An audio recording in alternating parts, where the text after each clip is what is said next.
салом, муҳимтарин хабарҳои радиои озодиро аз рӯзи ҷумъа 1 август ман Хиромон Бақозода тақдим мекунам. Додгоҳи шаҳри Душанбе қарор кард, ки вакили дифоъ Шӯҳрат Қудратов то 2 моҳи дигар дар боздошт мемонад. Ба ин тартиб додгоҳ аризаи шикоятии вакили мудофиъи Қудратовро дар мавриди қарори додгоҳи Фирдавсӣ оид ба 2 моҳ ба ҳабси пешакӣ гирифтани зер ҳимояш бетағйир гузошт. Дар ҷараёни эълони ҳукм худи Шӯҳрат Қудратов ҳамсар ва вакилони дифоъаш ҳузур доштанд. Инчунин ба хабарнигорон иҷозат шуд, ки бидуни дастгоҳҳои сабти садову аксу видео аз муҳокимаи ҳабси пешакии вакил назорат кунанд.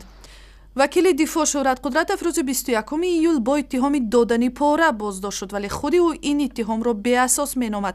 дар иттиҳоми оҷонси зидди фасод баъди боздошти Қудратов гуфта шуд, ки гӯё ин вакили дифоъ дар 2 ҳолат аз номи шахси мавриди ҳимояташ ба додрасҳо пора пешниҳод мекард. нозирон қазияи Шӯҳрат Қудратовро сиёсӣ арзёбӣ мекунанд.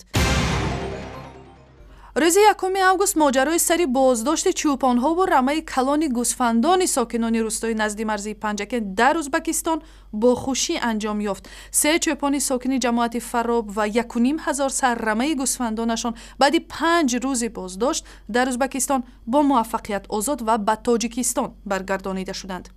дар ин бора ба радиои Озодӣ бародари яке аз чӯпонҳо Мавлонқул Фузайлов хабар дод. مولا گرفتیم چوبان ها رو گرفتیم اکنون نشمردگی ما همین تاجی همون مولایی که کسر بود که مرده است بوشخوش ها اوبره دادن یکان تا مولا رو بیچگی نگه اگه پیزدسته و میداره میشمریم. чӯпонҳову рамаи гӯсфандонашон 2 рӯз баъди музокироти вазирони умури хориҷаи Тоҷикистон ва Ӯзбакистон дар Душанбе озод шуданд. дар музокироти рӯзи 30 июли Сироҷиддин Аслов ва Абдулазиз Комилов сухан дар бораи зарурати тавсеяи музокироти сиёсии миёни Тоҷикистону Ӯзбакистон рафтааст, ки равобиташон дар солҳои охир дучори буҳрон шудааст. Тоҷикистон ба сафари давлатии раиси ҷумҳурии Чин Син Ҷинпин омода мешавад.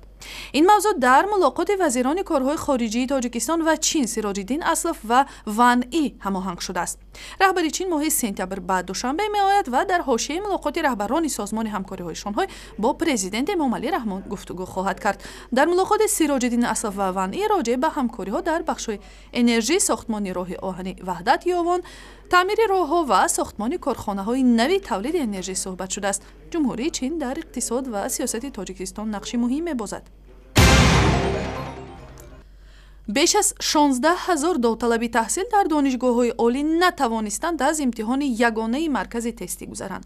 ба иттилои ин марказ аз миёни наздик ба 46 000 довталаб беш аз 16 000 ҷавон имтиҳонро супурда натавонистанд. аз теъдоди умумии довталабон иштирок дошта 29 597 нафар холҳои гузариши фанниро соҳиб гаштанд. аввалин таҷрибаи баргузории имтиҳони ягона дар Тоҷикистон рӯзи 1 июл баргузор шуд ва қарор аст рӯзи 15 август натиҷаҳои ниҳоӣ нашр шаванд. ҳанӯз маълум нест, ки дар сурати норозӣ будани довталабон аз натиҷаҳои имтиҳон ба кадом шакл кори онҳо бозбинӣ мешавад. бонки ҷаҳонӣ дар як гузориши нави худ мушкилоти аҳолии Тоҷикистонро дар заминаи камбуди энержӣ таҳлил карда роҳи берун рафт аз ин буҳронро низ нишон додааст. ба навиштаи гузоришгарони Бонки ҷаҳонӣ 70% аҳолии деҳоти Тоҷикистон дар сардтарин фасли сол барқ надоранд ва барои гарм кардани хонаҳо ва омода кардани ғизо асосан аз саргини гов ё тапак, ғӯзапоя ва ангишт истифода мекунанд. ин бонк ба Тоҷикистон тавсия додааст, ки истеҳсоли созишвории табииро ба роҳ монанд ва ниёзи мардумро ба энержӣ бароварда созанд. ин ҳам дар ҳоле аст, ки маъмултарин роҳи таҳияи захираҳои энержӣ барои мардум аз нигоҳи донишмандон зарари муҳитзистӣ доштааст. ҳисоб шудааст, ки дар мавсими шадиди сармо сокинони нодори рӯстаҳои Тоҷикистон чоряки хароҷоти худро барои харидани сӯзишворӣ масраф мекунанд. зимнан гузориши видеоии муфассали ҳамкорони моро метавонед дар сайти интернетии радиои Озодӣ, шабакаи иҷтимоии Facebook, Twitter, YouTube ва ҳам замимаи радиои Озодӣ барои телефони ҳамроҳи худ пайдо кунед.